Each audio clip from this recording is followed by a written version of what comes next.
Lawmakers are running out of time to pass another virus relief stimulus package before Congress goes on break for the holidays. A major point of debate, which I think is so silly, is whether the government will offer us Americans another round of direct payments, also known as stimulus checks. So the latest in the world of stimulus is that top negotiators reported some progress on a long-delayed stimulus virus relief aid package. On Tuesday, which was yesterday, there was a meeting of Capitol Hill's foremost senior lawmakers, House Speaker Nancy Pelosi, Senate Majority Leader Mitch McConnell, as well as Senate Minority Leader Chuck Schumer and House Minority Leader Kevin McCarthy.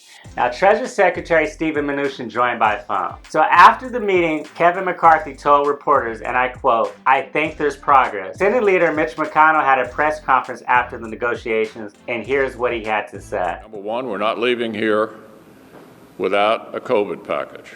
It's not going to happen. We're going to stay here until we get a COVID package.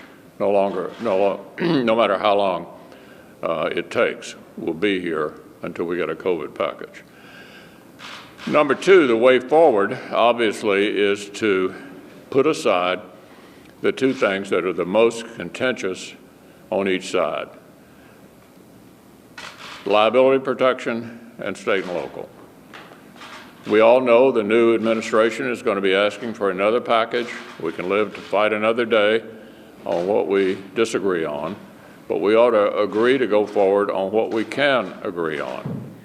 I mean, I guess the good thing is that lawmakers all seem to be saying we're not going to leave here without a COVID package, not going to happen. Comment below, Joe Oz, what are your thoughts on what McConnell said in his press conference? Do you agree that they should drop the two most contentious items, which are the liability protections for corporations and the aid for state and local governments? Do you think they should just try to move forward with areas they agree on? Leave your feedback below. By the way, if you're enjoying the content so far, do me a favor and tap that like button. It really helps me out with the YouTube algorithm. Also, if you're new here, welcome. Consider subscribing for more finance and real estate related content. And if you're a returning subscriber, thanks for your continued support. So just to recap, Joe Oz, the White House's version of the COVID relief stimulus bill last week included $600 stimulus checks, but it now appears the Congress will be moving forward without stimulus checks. Here's where we stand as of yesterday. So the original $908 billion package is being split into two. The new skinny bill is at $748 billion, and it leaves out state and local aid, which is a Democratic priority, and it leaves out COVID liability relief for businesses, which is a Republican priority.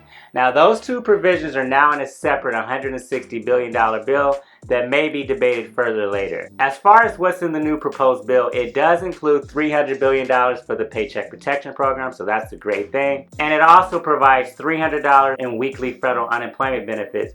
Now, if you recall, the last stimulus package allowed for $600 in weekly federal unemployment benefits. Now, it's reported that the White House, President Trump, was in favor of the stimulus checks over the additional federal unemployment benefits. Now, if you ask me, guys, it would have been nice to get both, because I really think both are needed given the current state of our economy with unemployment and slowing job growth, but Congress is sticking with this version at the moment and no stimulus checks are anticipated. Now, it's going to be interesting to see how Senator Bernie Sanders responds. He's been a very strong supporter of stimulus checks, and he recently stated that he would only vote for a package that included stimulus checks to the people. Now, some other important items that have been included in the new stimulus bill are the extension of the eviction moratorium for a month, so that gets extended until January 31st. It does provide $25 billion in rental assistance. There's also $82 billion for schools, and student loan forbearance would get extended through April. Overall, guys, I think it's a start, but I really hope that we get more additional support provided as millions of Americans are hurting right now. We do not need to add a rental eviction crisis, which could lead to a foreclosure or real estate crisis, on top of slowing job growth, record high unemployment, and a virus pandemic that has killed over 300,000 people. So the latest job report indicates that 10.9 million Americans are still unemployed. The unemployment rate went down to 6.7%, and the U.S. U.S. added a total of 245,000 jobs in November, which is 45% less than expected. This rate of job growth forecast suggests that unemployment will not return to pre-pandemic levels until 2024.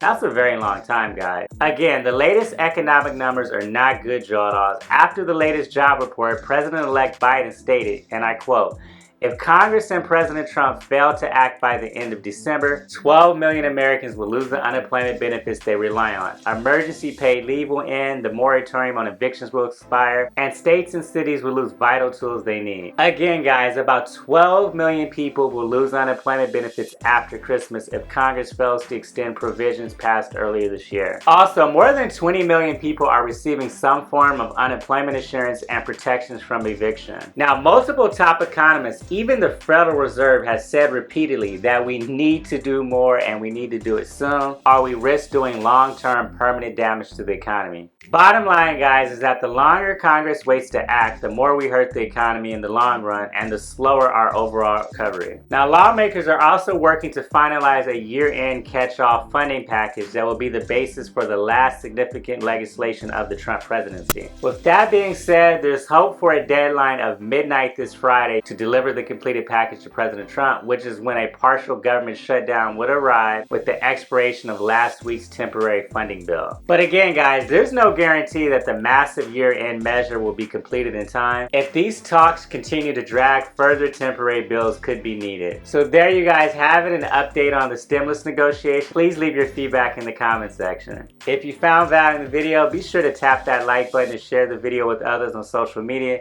It goes a very long way in helping to support and grow the channel. Don't forget to subscribe and turn on the notification bell as I'm posting valuable new content every week. Thanks again for watching, and until next time.